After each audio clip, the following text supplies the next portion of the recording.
Hello అందరికీ, అందరు ఎట్లా ఉన్నారు? నేనైతే చాలా బాగున్నాను. మీరు కూడా బాగున్నారని ఆశిస్తున్నాను. ఒక రోజు గడుపుకోవడానికి పొద్దున్న నుంచి సాయంత్రం వరకు ఎండలో కష్టపడితే 100, 200, 300 లేదా 500 ఎంత కష్టం చేస్తానో కానీ ఒక 500 చేతికి రాదు.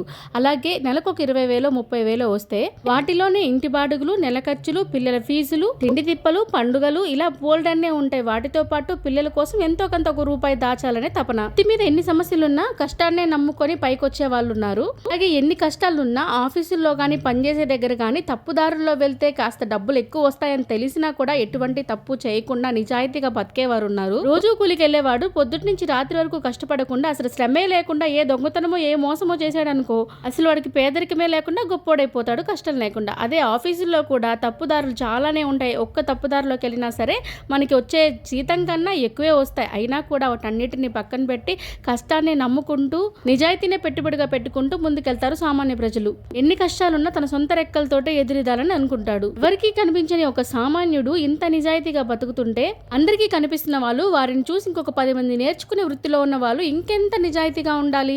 నిజాయితీగా ఉంటూ ఇంకొక 10 మందిని మనం ఇన్స్పైర్ చేయాలే కానీ మనం తప్పుద్రోవ పట్టి ఇంకొక 10 మందిని చెడుపు చేసి వారిని తొక్కుకుంటూ పైకి ఎదగాలని మాత్రం అనుకోకూడదు. మనిషి అన్నాక తృప్తి అనేది ఉండాలి. ఇప్పుడు సపోజ్ ఒక యూట్యూబర్నే తీసుకుందాం.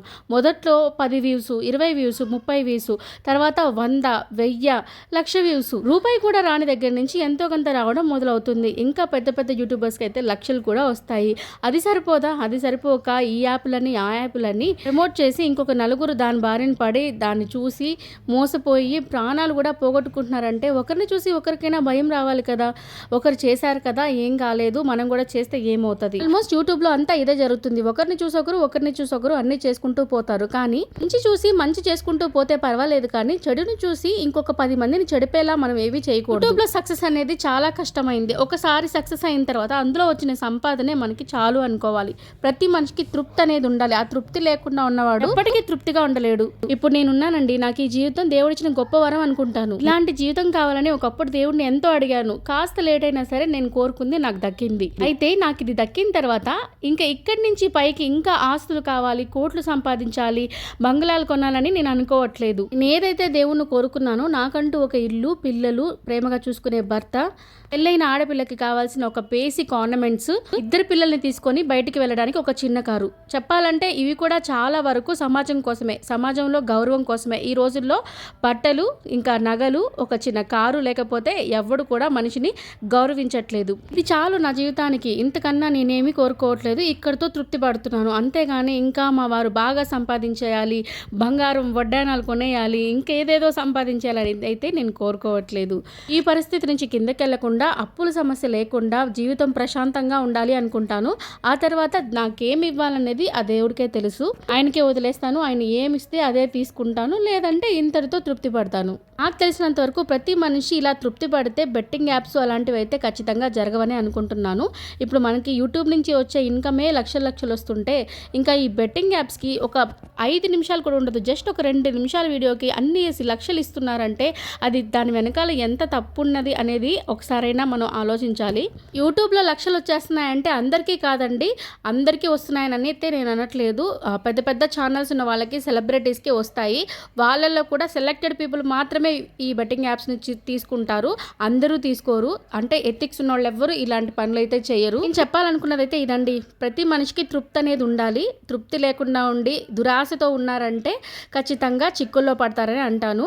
ఆశ ఉండాలి ఎంతవరకు అంటే మన సమస్యలు తీరాలి, మన పిల్లలు బాగుండాలి, కుదిరితే ఎంతో కొంత కొంచెం మనకన్నా తక్కువగా ఇబ్బందులు పడుతున్న వాళ్ళకి సాయం చేయాలి. అంతే, అంతకు మించి అవసరం లేదనే నేను అనుకుంటాను. ప్రతిరోజు దేవుడు కూడా నేను ఒకటే మాట చెప్తాను, నాకు లక్షలు కావాలి, కోట్లు సంపాదించాలి, కార్లు కొనాలి, బంగ్లాలు కొనాలి, వడ్డానాలు కొనాలని నేను ఎప్పుడూ అడగను.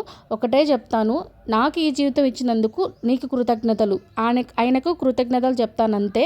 ప్రతి ఒక్క youtuber say no to betting apps అని ఒక వీడియో చేశారంటే నాకు తెలిసినంత వరకు ఈ బెట్టింగ్ యాప్స్ గురించి తెలియక వాటి బారిన పడి ఇబ్బందులు పడుతున్న వాళ్ళందరూ ఇలాంటి యూట్యూబ్లో వీడియోస్ చూసి తెలుసుకొని దాని గురించి ఒక అవేర్నెస్ అయితే వస్తుందని నేను అనుకుంటున్నాను. ప్రతి ఒక్క యూట్యూబరు, మంచి రీచ్ ఉన్న youtuber say no to betting app అనేసి ఒక వీడియో చేస్తే బాగుంటుంది అనుకుంటున్నాను. ఎందుకంటే నేర్చుకోవాలన్నా లేకపోతే పాడైపోవాలన్నా ఈ యూట్యూబే అనమాట.